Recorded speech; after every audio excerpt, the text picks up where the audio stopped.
소설 들려주는 여자.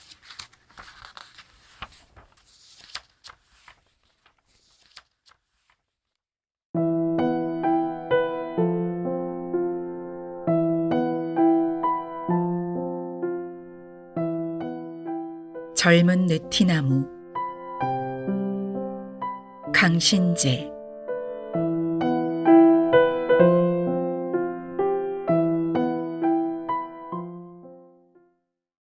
그에게서는 언제나 비누 냄새가 난다. 아니, 그렇지는 않다. 언제나라고는 할 수 없다. 그가 학교에서 돌아와 욕실로 뛰어가서 물을 뒤집어 쓰고 나오는 때이면 비누 냄새가 난다. 나는 책상 앞에 돌아앉아서 꼼짝도 하지 않고 있더라도 그가 가까이 오는 것을 그의 표정이나 기분까지라도 넉넉히 미리 알아차릴 수 있다. 티셔츠로 갈아입은 그는 성큼성큼 내 방으로 걸어 들어와 아무렇게나 안락 의자에 주저앉든가 창가에 팔꿈치를 짚고 서면서 나에게 빙긋 웃어 보인다. 무얼 해? 대개 이런 소리를 던진다. 그런 때에 그에게서 비누 냄새가 난다. 그리고 나는 나에게 가장 슬프고 괴로운 시간이 다가온 것을 깨닫는다. 엷은 비누의 향료와 함께 가슴 속으로 저릿한 것이 퍼져나간다. 이런 말을 하고 싶었던 것이다. 뭘 해? 하고 한마디를 던져놓고는 그는 을에 눈을 좀 더 커다랗게 뜨면서 내 얼굴을 건너다 본다. 그 눈동자는 내 표정을 살피려는 것 같기도 하고 어쩌면 그보다도 나에게 쾌활하게 웃고 떠들라고 권하고 있는 것 같기도 하다. 또 어쩌면 단순히 그 자신의 명랑한 기분을 나타내고 있는 것에 불과한지도 모른다.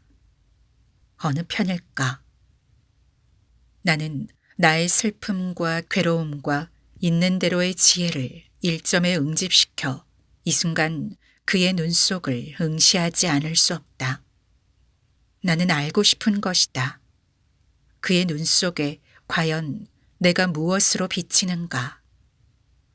하루 해와 하룻밤 사이 바위를 씻는 파도 소리같이 가슴에 와 부딪히고 또 부딪히고 하던 이 한 가지 상념에 나는 일순 전신을 불살라 본다. 그러나 매일 되풀이하며 애를 쓰지만 난 역시 알 수가 없다. 그의 눈의 의미를 헤아릴 수가 없다. 그래서 나의 괴로움과 슬픔은 좀 더 무거운 것으로 변하면서 가슴 속으로 가라앉아 버리는 것이다. 그리고 다음 찰나에는 나는 그만 나의 자연스러운 위치, 그의 누이 동생이라는 표면으로 보아 아무 스스럼도 불안정함도 없는 나의 위치로 돌아가 있지 않으면 안 될 것을 깨닫는다. 인제오? 나는 이렇게 묻는다. 그가 원한 듯이 아주 쾌활한 어투로 이 경우에 어색하게 군다는 것이 얼마나 추태인가를 나는 알고 있다. 내 목소리를 듣고는 그도 무언지 마음 놓였다는 듯이 고단해 죽겠어. 뭐 먹을 것 좀 안 줄래? 두 다리를 쭉 뻗고 기지개를 켜면서 대답을 한다. 에이, 성어라니까. 영작 숙제가 막 멋지게 씌어져 나가는 판인데. 난 그렇게 투덜거려 보이면서 책상 앞에서 물러난다. 어디 구경 좀 해. 여류 작가가 될 가망이 있는가 없는가 보아줄게. 그는 손을 내밀며 몸까지 앞으로 썩하니 기울인다. 어머나, 싫어. 나는 노트를 다른 책들 밑에다 잘 감추어 놓고 아래층으로 내려가서 냉장고 문을 연다. 뽀얗게 얼음을 내뿜은 코카콜라와 크래커, 치즈 따위를 쟁반에 집어 얹으면서 내 가슴은 비밀스런 즐거움으로 높다랗게 고동치기 시작한다. 그는 왜 늘 내 방에 와서 먹을 것을 달라고 할까? 언제나 냉장고 앞을 그냥 지나버리고는 나에게 와서 달라고 조른다. 어떤 게으름뱅이라도 냉장고 문을 못 열 까닭은 없고 또 누구를 시키는 것이 좋겠다면 부엌 사람들께 한마디 하는 편이 나을 것이다. 군소리를 짓거려대거나 오래 기다리게 하거나 그렇지 않더라도 줄곧 먹을 것을 엎지르거나 내려뜨리거나 하는 나를 움직이기보다는 쉬울 것이 확실하다. 어쩐 셈인지 나는 이런 따위 일이 참말 서툴다. 좀 얌전하고 재빠르게 보이려고 하여도 도무지 그렇게 되질 않는다. 쟁반을 들고 돌아와 보면 그는 창밖에 덩굴 장밋개로 시선을 던지고 옆얼굴을 보이며 앉아있다. 무엇을 생각하는지 내가 곁에 있을 때는 보이지 않는 조용히 가라앉은 눈초리를 하고 있다. 까무레한 피부와 꽤 센 윤곽을 가진 그의 얼굴을 이런 각도에서 볼 때 나는 참 좋아진다. 나에게는 보이려 하지 않는 혼자만의 표정도 무언지 가슴에 와 부딪는다. 그의 머리통은 아폴로의 그것처럼 모양이 좋다. 아주 조금 곱슬거리는 머리카락이 몇 올 앞니마에 드리워 있다. 곱슬머리는 사납다던데. 언젠가 그렇게 말하였더니 아니 그렇지 않아 수키. 정말 그렇지 않아. 하고 그는 진심으로 변명을 하려 드는 것이었다. 난 그저 농담을 하였을 뿐이었는데 오늘도 그는 그렇게 내 방에서 쉬고 나더니 전구 칠까? 하며 자리에서 일어섰다. 아 참, 내일부터 중간시험이라고 하자놨던가? 괜찮아, 그까짓 거. 사실 시험이고 무엇이고 없었다. 나는 옷서랍을 덜컹거리며 흰 쇼츠와 곤색 셔츠를 끄집어내었다. 괜히 낙지하려고 하면서도 그는 이내 라켓을 가지러 방을 나갔다.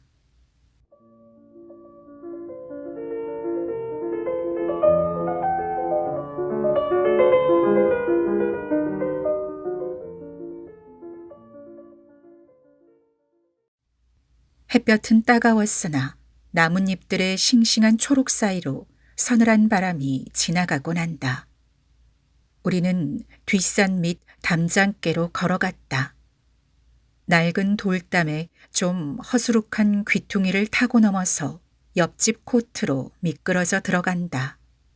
옆집이라고 하는 것은 구 왕가에 속한다는 토지의 일부인데 기실 집이라고는 까마득히 떨어져서 기와집이 두어 채 늘어서 있고 이쪽은 휘영하니 비어있는 공터였다.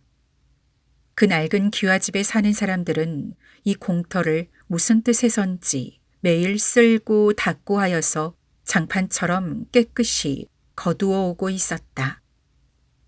아깝게 시리 테니스 코트나 만들면 좋겠는데. 응? 그러면 어떨까? 어느 날 돌담에가 걸터 앉아서 내려다보던 끝에 그런 제의를 했다. 처음에는 그는 움직이려 들지 않았으나 결국 건물께로 걸어가서 이야기를 해보았다. 이튿날 우리는 석회를 들고 가 금을 그었다. 또 며칠 후에는 네트를 치고 땅도 깎아내어서 아주 정식으로 코트를 만들어버렸다. 그렇게까지 할 줄은 몰랐을 주인이 야단을 치면 걷어버리자고 주춤거리며 일을 했는데 호호백발의 할아버지인 그 집 주인은 호령을 하지 않은 뿐더러 가끔 지팡이를 끌고 나와 플레이를 구경하는 것이었다. 이렇게 나이 많은 노인네의 표정은 언제나 나에게는 판정하기 어려운 것이지만 특히 이 할아버지의 경우는 그러하였다. 구태여 말한다면 웃고 있는 것 같기도 하고 신기해하고 있는 것 같기도 했지만 또 동시에 하늘 밖의 일을 생각하는 듯 아득해 보이기도 하였으니 기묘했다. 한두 번은 담을 넘는 나의 기술을 저기 바라보고 분명히 무슨 말을 할 듯이 하더니 그만 입을 봉하고 말았다. 말을 해봤자 들을 법하지도 않다고 짐작을 대었는지 알 수 없었다. 어쨌든 그곳은 아주 좋은 우리의 놀이터인 것이었다. 물리학 전공의 그는 상당히 공부에도 몰리고 있는 눈치였으나 운동을 싫어하는 새님도 아니었다. 테니스를 나는 여기 오기 전에도 하고 있었지만 기술이 부쩍 는 것은 대부분 그의 덕분이다. 그가 내 시골 학교의 코치보다도 훌륭한 솜씨를 갖고 있음을 알았을 때의 나의 만족이란 이루 말할 수도 없는 것이었다. 머리가 둔한 사람을 나는 도저히 좋아질 수 없지만 또 운동을 전혀 모른다는 사람도 매력적이라고 생각할 수 없다. 스포츠는 삶의 기쁨을 단적으로 맛보여준다. 공을 따라 이리저리 뛰면서 들이마시는 공기의 감미함이란 아무 것에도 비할 수 없다. 나는 오늘 도무지 컨디션이 좋지가 못하였다. 이렇게 엉망진창인 때면 엉망진창인 대로 또 턱없이 좋으면 좋은 그대로 적당히 이끌고 나가주는 그의 솜씨가 저기 믿음직해지는 따름이었다. 와, 참 안 된다. 퇴보 일로인가 봐. 괜찮아. 아주 더워지기 전에 지수랑 불러서 한번 시합을 할까? 하늘이 리라빛으로 물들 무렵 우리는 볼들을 주워들고 약수터께로 갔다. 바위 틈으로 뿜어나오는 물은 이가 저리도록 차갑고 광물질적으로 쌉싸름하다. 두 손으로 표주박을 만들어 떠내가지고는 코를 틀어박고 마신다. 바위 위로 연두색 버들잎이 저기 우아하게 늘어지고 빨간 꽃을 다닥다닥 붙인 이름 모를 나무도 한 그루 가지를 펼친 것으로 보아 이런 마심새를 하라는 샘터는 아닌 모양 같지만 우리는 늘상 그렇게 하여왔다.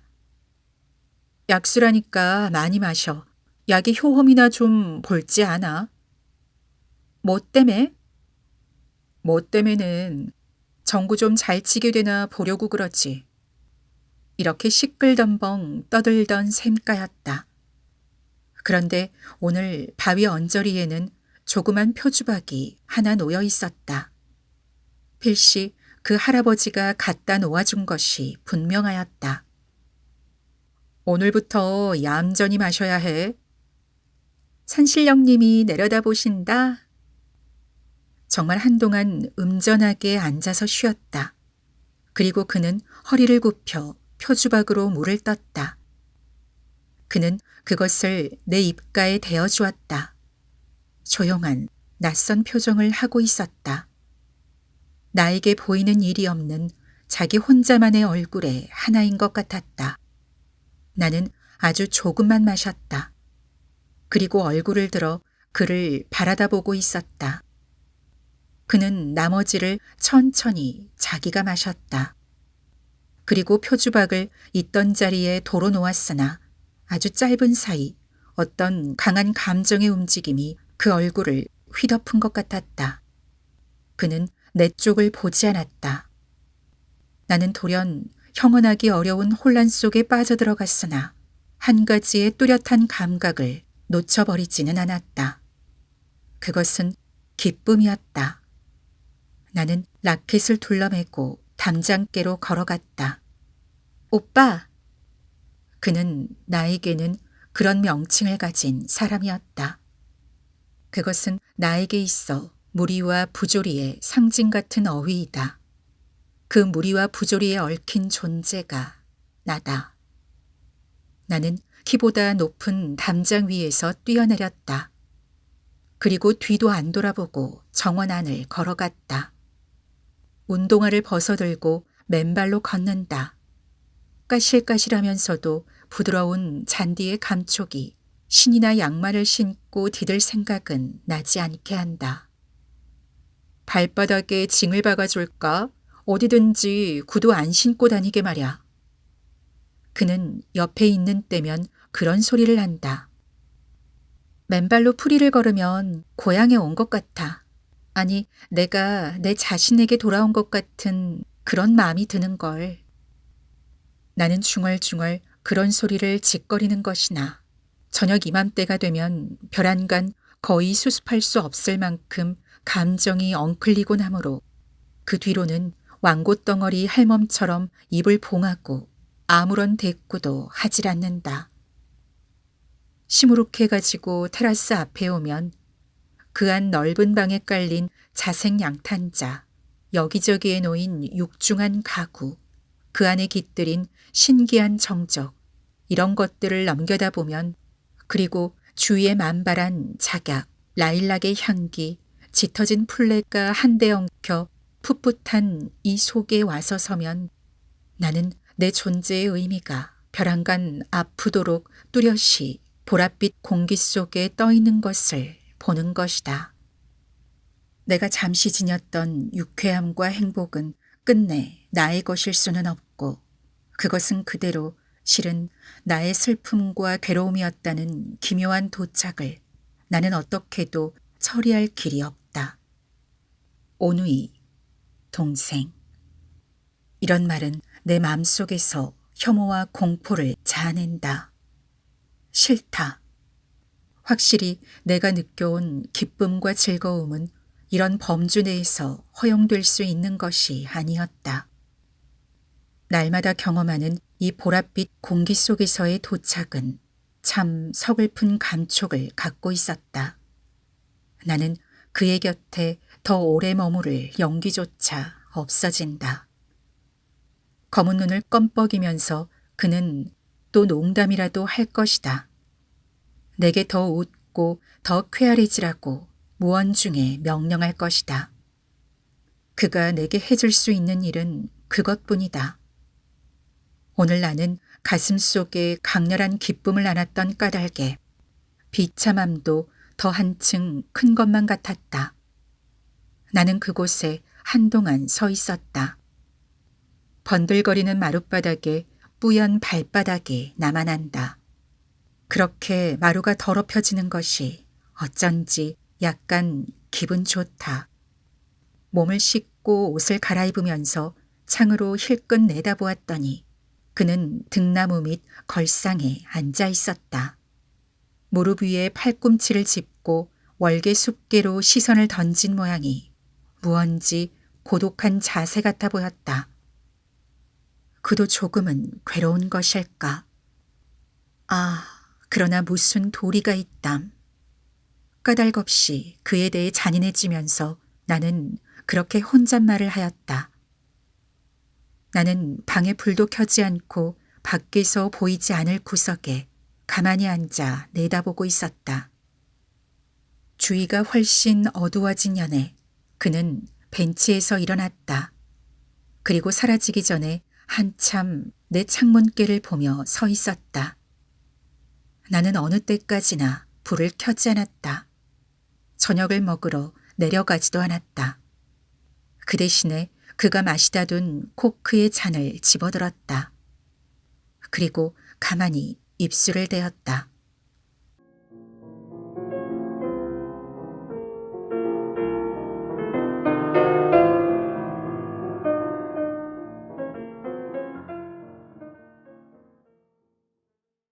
그를 무엇라고 부르면 마땅할까? 오빠라고 불러야 한다는 것이 나의 운명이다. 재작년 늦겨울 새하얀 눈과 얼음에 뒤덮여서 서울의 집들이 마치 얼음 사탕들처럼 반짝이던 날, 무슈리에게 손목을 끌리다시피 하며 이곳에 도착한 나에게 엄마는 그를 이렇게 소개했다. 수키의 오빠예요. 인사를 해. 이름은 현규라고 하고. 저 진보랏빛 양탄자 위에 서서 나는 그의 얼굴을 바라보았다. 이과대학의 수재란다. 우리 수키도 시골서는 꽤 재원이라고들 하지만 서울 왔으니까 좀 어리벙벙할 테지. 사이좋게 해줘요. 엄마의 목소리는 가벼웠으나 눈에는 두려움이 어려 있는 것 같았다. 엄마는 열심히 청년의 두 눈을 주시하고 있었다. 브이네크에 다갈색 스웨터를 입고 그보다 엷은 빛깔의 셔츠 깃을 내보인 그는 짙은 눈썹과 턱과 미간 언저리에 약간 위압적인 느낌을 갖고 있었으나 큰 두 눈은 서늘해 보였고 날카로움과 동시에 자신에서 오는 너그러움, 침착함 같은 것을 갖고 있는 듯해 보였다. 전체의 윤곽이 단정하면서도 억세고 강렬한 성격의 사람일 것 같았다. 다만 턱과 목 언저리의 선이 부드럽고 델리킷하여 보였다. 키도 어깨폭도 표준형인 듯하고 우선 수제에 비슷해 보이긴 하는걸 하고 난 마음속으로 채점을 하였다. 물론 겉보매만으로 사람을 평가하리만큼 나는 어리석은 계집애는 아니었지만 내가 그의 눈을 쏘아보자 그는 눈이 부신 사람 같은 표정을 하면서 입술 한쪽으로 조금 웃었다. 그것은 약간 겸연쩍은 것 같기도 하였지만 혼자 고소하고 있는 것 같지도 보였다. 자기를 재어보고 있는 내 맘속을 환히 들여다보는 때문일까. 그러자 나는 반대로 날카로운 관찰을 당하고 있는 듯한 긴장을 느꼈다. 그러나 그는 지극히 단순한 태도로 참 잘 왔어요. 집이 이렇게 너무 쓸쓸해서 아주 좋지 못했는데 하고 한 손을 내밀어서 내 손을 잡았다. 나를 도무지 어린애로만 보았다는 증거일 게고 또 아마 엄마의 감정을 존중한 결과였을 것이다. 아닌 게 아니라 엄마의 얼굴에는 일순 안도와 만족의 표정이 물결처럼 퍼져갔다. 나는 이 청년이 엄마에게 어떤 존재인지를 짐작하였다. 말하자면 그들 인공적인 모자 관계에서는 항상 세심한 배려가 상호간에 베풀어져야만 하는 것이다. 무슈리는 매우 대범한 성질이어서 만사를 복잡하게 받아들이지는 않는 것 같았고 그는 그저 미소를 띠고 우리를 바라다볼 뿐이고 내가 고단할게라는 소리를 몇 번이나 하였다. 어쨌든 그는 그로부터 나를 숙희라고 쉽고도 간단하게 불러오고 있다. 헤이 숙! 하기도 한다. 그리고 나에게 무조건 관대하였다. 지나치리만큼, 그래서 때로는 섭섭하리만큼. 그러므로 그가 이즈음 내 방에 와서 배가 고프다고 한다거나 손 같은 데에 약을 발라달라고 하게 된 것은 나에게도 대단히 귀중한 변화인 것이다. 그것은 어쨌든 내 편에서는 그를 오빠라고는 도저히 부를 수 없었다. 처음에는 너무 생소하여서 그리고 나중에는 또 다른 이유들로. 이것은 무슈리를 아버지라고 부르기 어렵다기보다 몇 갑절이나 힘든 일이었다. 나는 자기가 대단한 고집쟁이인지 또는 부끄럼쟁이인지 분간할 수 없다. 나의 이런 곤란을 그도 엄마도 어느 정도 알고는 있는 모양으로 요즘 내가 그 말을 피하려고 이리저리 애를 쓰지 않고도 적당한 대답을 할 수 있도록 저편에서 고려하여 말을 걸어준다. 이런 의미에서 사양없이 나를 곤경에 몰아놓곤 하는 것은 그러니까 무슈리 한 사람뿐이다. 서울 와서 1년 남짓 지내는 새에 나는 여러모로 조금씩 달라진 것 같다. 멋을 내는 방법도 배웠고 키가 커지고 살결도 희어졌다. 지난 4월에는 미스 이여고에 당선되어서 하루 동안 학교의 퀸 노릇을 하였다. 바스트가 약간 모자랄 거라고 난 생각하고 있었는데 압도적으로 표가 많이 나와서 내가 오히려 놀랐다.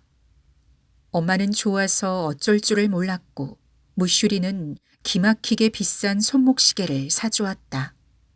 그는 별말을 하지 않았다. 농담조차 하지 않았다. 축하한다고 한 번, 그것도 아주 거북살스런 투로 말하고는 무언지 수줍은 것 같은 얼굴을 하고 있었다. 그런 것을 보니까 난 썩 기분이 좋았다. 나는 성질도 조금 달라져 온 것 같다. 동무도 많았고 노래도 잘 부르던 시골 시절보다 조용한 이곳에서 더 감정이 격렬해진 것 같다. 삶의 기쁨이란 말을 나는 이제 이해한다. 이 집의 공기는 안락하고 쾌적하고 엄마와 무슈리와의 관계로 하여 약간 로맨틱한 색채가 감돌고 있기도 하다. 그는 엄마에게 예절 바르고 친절하고, 무슈리는 내가 건강하고 행복스러운 얼굴만 하고 있으면 어느 때고 지극히 만족해하고 있다. 그는 어느 사립대학의 경제학 교수인데 약간 뚱뚱하고 약간 호인다워 보인다. 불란서와 아무 관계도 없는 그를 무슈라고 내가 속으로 부르고 있는 까닭은 어느 불란서 영화에서 본 불쌍한 아버지의 모습과 그가 닮아 있기 때문이다. 무슈리는 불쌍하지는 않다. 오히려 지금은 참 행복하다. 그러나 이렇게 호잇덩어리 같은 사람은 자칫하면 주의가 나쁘면 엉망으로 불행해질 것 같이 보이는 것이다. 괴테의 베르테르 같은 청년의 비극에는 날카로운 아름다움이 있다. 그러나 우리 무슈리 같은 타입의 슬픔에는 오직 비참만이 있을 듯하다. 우리 엄마가 그의 곁에 와준 것은 얼마나 다행한 일이었을까. 엄마는 줄곧 집에 들어앉아 있으나 행복해 보였고 예부터 특징이던 부드러운 목소리가 한층 더 부드러워진 것 같다. 이 일도 내 마음에 흡족하였다. 그러나 나는 여전히 슬프고 초조한 것도 사실이다. 정직히 말한다면 내 기분은 1분마다 달라진다. 무슈리가 요즘 외국을 여행 중인 것은 내게는 하나의 구원과도 같다. 아침마다 행복 그것 같은 얼굴로 인사를 하지 않아도 좋고 저녁마다 시간에 식당에 내려가지 않아도 좋기 때문이다. 돌아오실 때까지 눈 감아줘. 어? 엄마, 시간 지키는 거 나 질색인 줄 알잖아. 먹고 싶을 때 먹고 안 먹고 싶은 때 안 먹고 그럴게. 어? 무슈리가 떠나는 즉시로 나는 엄마에게 이렇게 교섭을 하였다. 사실 현규의 얼굴을 보는 일이 두려운 때가 점점 잦아오는 것만 같다.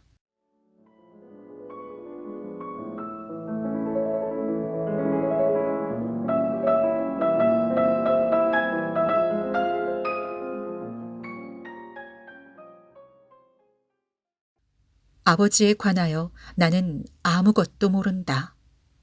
돌아가셨다는 설명을 언젠가 들은 적이 있었으나 어쩐지 정말 같지 않다는 인상으로 남아 있었다. 사변 후에 너의 아버지는 돌아가셨다 하고 할머니가 일러주셨는데 이때의 말투에는 특별한 것이 깃들어 있어서 그 후로도 그것이 진실이거니 여기고 있다. 아마 나의 엄마와 아버지는 내가 아주 어릴 때부터 별거하고 있었고 그러는 사이 그들은 다시 만나는 일도 없이 사별하고 만 모양이었다. 어쨌든 나는 내 부친에 관해서 아무런 지식도 관심도 감정도 갖고 있지 않다. 윤이라는 내 성이 그로부터 물려받은 유일한 것이지만 세상의 흔한 성이라고 느낄 뿐이다. 무슈리가 피난지에서 할아버지의 과수원을 찾아온 것은 어떤 경위를 지난 뒤였는지 나는 알 수 없다. 그날 나뭇가지에 걸터 앉아서 사과를 베어 먹고 있노라니까 좀 뚱뚱한 낯선 신사가 걸어왔다. 대문 앞에서 망설이듯이 멈추었다가 모자를 벗어들고 걸어왔다. 나무 밑을 지나갈 적에 사과씨를 떨고 왔더니 발을 멈추고 쳐다보았으나 웃지도 않고 그냥 가버렸다. 도무지 어수선하기만 하다는 얼굴이었다. 나중에 방 안에서 정식으로 인사를 하였는데 그때의 판단으로는 나무 위로부터 환영받은 일을 까맣게 기억하지 못하는 것 같았다. 그는 하룻밤 체류하지도 않고 되돌아갔다. 그리고 할아버지와 할머니에게는 대단히 중요한 의논거리가 생긴 모양이었다. 밤에 가끔 사과밭 사이를 혼자 걷는 엄마를 보게 되었다. 무슈리는 한 번 더 다녀갔다. 그리고 얼마 후에 엄마는 상경하였다. 애초에 그렇게 혼인을 정했더라면 애 고생을 안 시키는 걸. 어느 날 옆방에서 할머니가 우시며 수근수근 그런 소리를 하시는 걸 듣고 놀랐다. 그럼 우리 숙희는 안 태어났을 거다 아뇨. 공연한 소릴. 그저 팔자 소관이죠. 경애가 생각을 잘못 먹었다느니 보다도. 애 어멈이라고 하지 않고 그렇게 엄마의 이름을 대는 것을 듣고 나는 엄마의 젊은 시절을 생각하여 미소 지었다. 그림자처럼 앉아서 내 블라우스 깃 같은 것을 매만지는 엄마를 보는 서글픔은 이제는 없어졌다. 엄마가 그럭저럭 행복해진 듯한 것은 기뻤으나 뼈저리게 쓸쓸한 것도 사실이었다.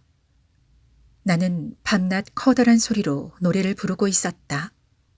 산모퉁이길을 학교에서 돌아오는 때에도 사과나무의 흰 꽃 밑에서도 또 빨간 봉소나가 핀 마당에서도. 얘야, 그렇게 큰 소리를 내면 남들이 웃는다. 할머니는 가끔 진정으로 그런 소리를 하셨다.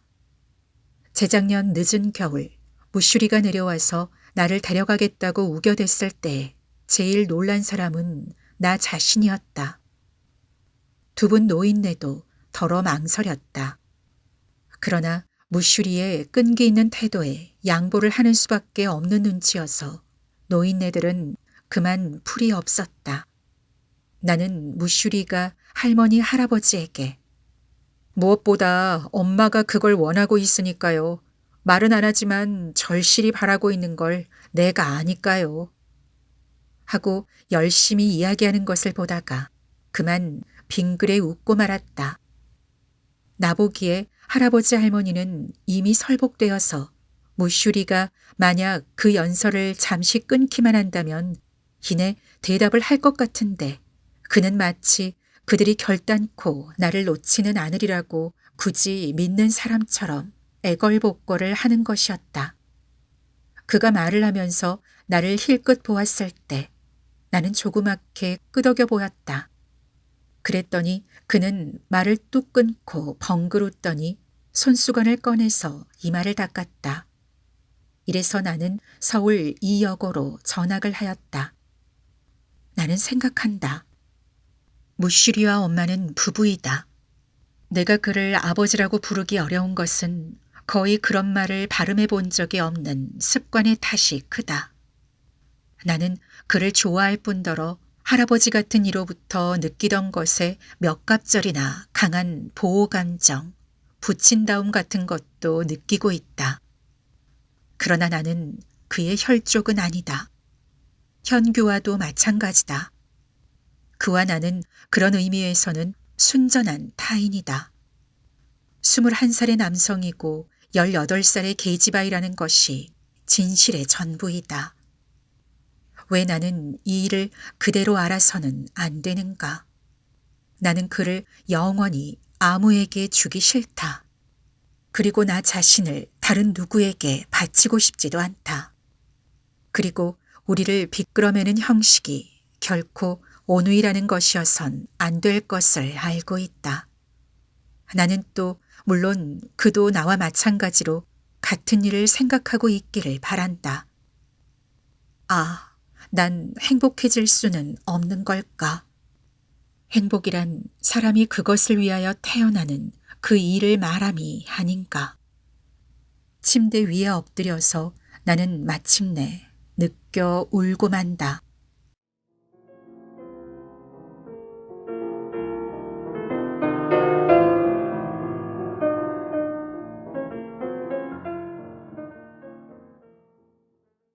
지수는 K 장관의 아들이다.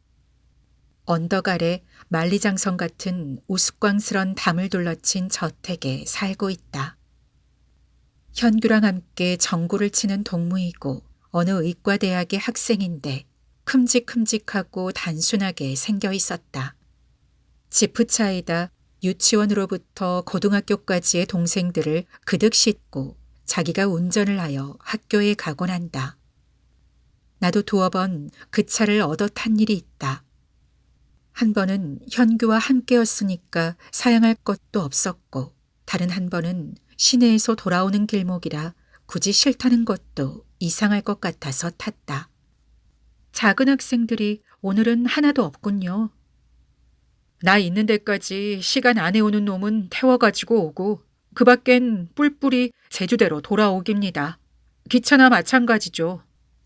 그가 걸맞지 않게 저기 섬세한 표현으로 러브레터를 써보냈다고 해서 나는 우습게 생각하는 것은 아니다. 나는 편지를 주머니에 구겨놓고 아침 이슬로 무릎까지 폭삭 적시면서 경사진 풀밭을 걸어 내려갔다. 되도록 사람을 만나지 않을 방향으로 멀리 늪이 바라다 보이는 쪽으로 천천히 걸음을 옮겨갔다. 현규와의 사이는 요즘 어느 때보다도 비관적인 상태에 놓여 있는 것 같았다. 나는 그와 마주치기를 피하고 있었다. 웃고 농담을 하고 아무것도 아닌 채 헤어지는 고통이 참기 어려운 것이다. 그가 예사 얘기를 하여도 나는 공연히 화를 냈다. 그러면 그는 상대를 안 해줬다. 그러자 슬픈 마음이 들기도 전에 발등 위로 눈물이 한 방울 굴러 떨어졌다. 나는 일어나서 돌아가려고 하였다. 그러자 와삭거리고 풀 헤치는 소리가 등 뒤에서 나며 늘씬하게 생긴 새터가 한 마리 나타났다. 그 줄을 쥐고 지수가 걸어왔다. 건강한 체구에 연회색 스포츠웨어가 잘 어울린다. 지수는 나를 보고 좀 당황한 듯 하였으나 이내 흰 이를 보이고 웃으면서 다가왔다. 안녕하셨어요? 산봅니까? 네, 돌아가는 길이에요. 우리는 잠자코 한동안 함께 걸었다. 아카시아의 숲새길에서 그는 앞을 향한 채 불쑥 편지 보아주셨죠? 하고 겸연쩍은 듯한 소리를 내었다. 네. 회답은 안 주세요? 네. 어떻게 써야 할지 모르겠어요. 그는 성급하게 고개를 끄덕거렸다. 귀가 좀 빨개진 것 같았다. 그러나 여하간 제 의사를 알아주시긴 했겠죠. 나는 그렇다고 하였다. 그리고 이야기를 끝맺기 위해서 현규가 가까이 또 전구를 치자고 하더라는 말을 했다. 네, 가죠. 그도 단번에 기운을 회복하며 대답하였다. 그는 휘파람을 불기 시작했다. 그의 휘파람을 들으며 집 가까이까지 왔다. 오늘 대단히 기뻤습니다. 감사합니다. 그는 조금 슬픈 어조로 인사를 하였다. 그리고 내 어깨로 기어오르는 풀벌레를 떨구어 주었다. 안녕히 가세요. 그리고 연습 많이 하세요. 저희들 팀은 아주 세졌으니깐요. 그는 다른 일을 생각하고 있는 듯 입술을 문 채 끄덕끄덕 하였다. 잡석을 접은 좁단 층계를 뛰어오르자 나는 곧장 내 방으로 올라갔다. 지수가 한 듯이 휘파람을 불고 있었다. 어쨌건 기운을 잃어서는 안 된다는 생각이었다. 내 팔뚝이나 스커트에는 아직도 풀과 이슬의 냄새가 묻어있는 듯했다.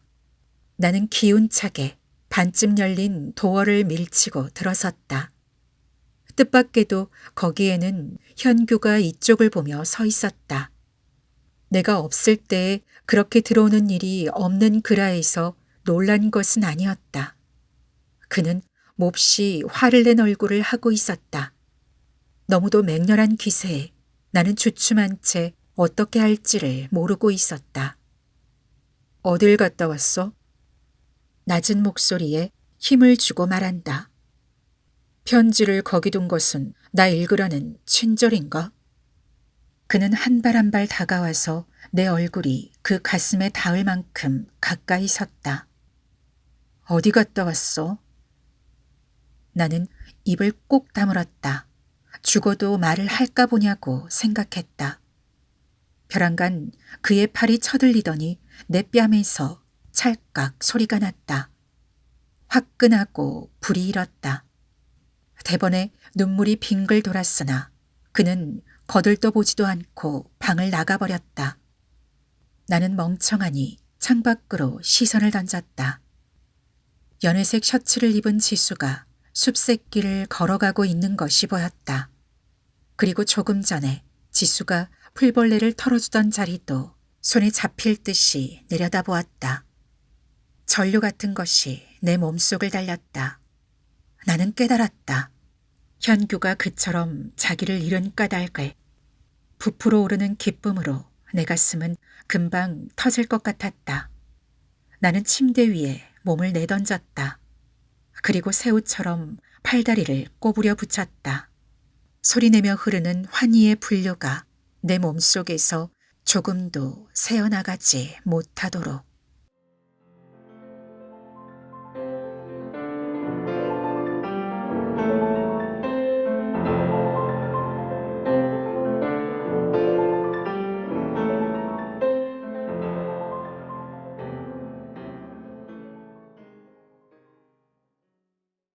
잠을 잘 수 없었다. 내 온 신경은 가엾은 상처처럼 어디를 조금만 건드려도 피를 흘렸다. 며칠이 지나니까 나는 더 견딜 수 없어졌다. 할머니한테 갔다 온다고 우겨대어 서울을 떠났다. 날이면 날마다 나는 뒷산에 올라갔다. 1시간 남짓한 거리에 여승들의 절이 있다. 나는 절이라는 곳이 싫었으나 거기를 좀 더 지나가면 마음에 드는 장소가 나타났다. 들장미의 덤불과 젊은 나무들의 초록이 바람을 바로 맞는 등성이었다. 바람을 받으면서 앉아있곤 하였다. 젊은 느티나무의 그루 사이로 들장미의 엷은 훈향이 흩어지곤 하였다. 터키즈 블루의 원피스 자락 위에 흰 꽃잎을 뜯어서 올려놓았다. 꽃잎은 찬란한 하늘 밑에서 이내 색이 바래고 초라하게 말려들었다. 그러고 있다가 시선을 들었다. 다음 찰나에는 나는 나도 모르게 일어서 있었다. 현규였다. 그는 급한 비탈을 올라오고 있었다. 입을 일자로 다물고 언젠가처럼 화를 낸 것 같은 얼굴이었다.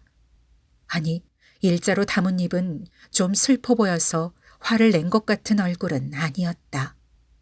그가 2, 3미터의 거리까지 와서 멈추었을 때 나는 내 몸이 저절로 급편으로 내다른 것 같은 착각을 느꼈다. 사실은 그와 반대로 젊은 느티나무 둥치를 붙든 것이었다. 그래 수키, 그 나무를 놓지 말어. 놓지 말고 내 말을 들어. 그는 자기도 한두 걸음 뒤로 물러서면서 말하였다. 그 얼굴에는 무언지 참담한 것이 있었다. 수키는 돌아와서 학교에 가야 해. 무엇이고 다 잊고 공부를 해야 해. 나도 그렇게 할 작정이니까. 우리는 헤어져 있어야 해. 헤어져서 공부해야 해. 어머니가 떠나시려면 비용도 들 테니까 집은 남 빌려주자고 말씀드렸어. 내가 갈 곳도 생각해놓고. 수키도 어머니 친구 댁에 가 있으면 될 거야. 그렇게 헤어져 있어야 하지만 수키, 우리에겐 길이 없는 것은 아니야. 내 말을 알아들어 줄까? 그는 두 발로 땅을 꾹 딛고 서서 말하였다. 나는 느티나무를 붙들고 가늘게 떨고 있었다. 그때 숲속에서의 일은 우리에게는 어찌할 수도 없는 진실이었다. 우리는 이 일을 잊을 수도 없고 이제 이 일을 부정하고는 살아가지도 못할 게다. 우리는 만나기 위해서 헤어지는 것이야. 우리에겐 길이 없지 않아. 외국에 가든지. 그는 부르주인 손등으로 얼굴을 닦았다. 내 말 알아주겠소, 수키? 나는 눈물을 그득 담고 끄덕여 보였다. 내 삶은 끝나버린 것이 아니었다. 나는 그를 더 사랑하여도 되는 것이었다. 이제는 집에 돌아오겠다고 약속해 주겠지. 내일이건 모레건 되도록 속히. 나는 입도 끄덕여 보였다. 고마워. 그럼 그는 억지로처럼 조금 미소하였다. 그리고 빙글 몸을 돌려 산비탈을 달려 내려갔다. 바람이 마주 불었다. 나는 젊은 느티나무를 안고 웃고 있었다. 펑펑 울면서 온 하늘로 퍼져가는 웃음을 웃고 있었다. 아, 나는 그를 더 사랑하여도 되는 것이다.